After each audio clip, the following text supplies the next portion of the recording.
ในหนังไอรอนแมนมีจุดเกาะมาร์กหนึ่งพอเห็นเจ้าครั้งหนึ่งแต่มันแทบตะลึงได้นำความมูจักมีคำถามเป็น100,000แต่คำที่อยากให้จดจำคือฮักเด้อ3,000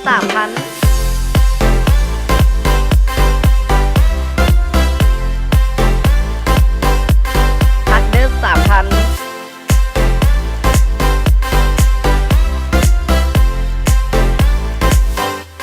ฮักเด้อ3,000อ่ะ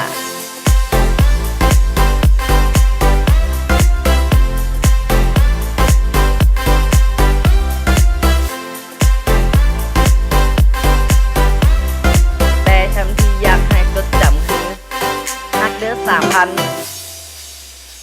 สดใสคือสไปเดอร์แมนคือหักแฟนแบบมีเยื่อใยในตึกบุบีไผ่ไม่เลยพอที่ให้เจ้าไปเปรียบดังราคาสุดของตัวนี้ที่มีเป็นร้อยแบตเตอรี่ชีวิตบ่เคยจะเต็มร้อยคันมีเจ้าเข้ามาคงจะดีและก็หลายกว่าร้อยบ่เคยรวยคือไอรอนแมนแต่ค่อยรวยคือกับแบทแมนคนละค่ายในหนังไอรอนแมนมีชุดเกราะมาร์กหนึ่งขอเห็นเจ้าครั้งหนึ่งใจมันแทบตะลึงจะทำความมูจักมีคำถามเป็น100,000แต่คำที่อยากให้จดจำคือฮักเด้อ3,000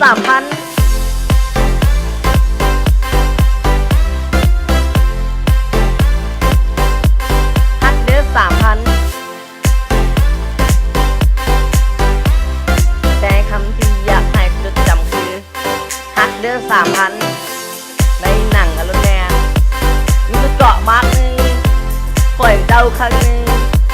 แต่มันแค่ตะลึงจะทำความพูดจักมีคำถามเป็น100,000แต่คำที่อยากให้จดจำคือฮักเด้อ3,000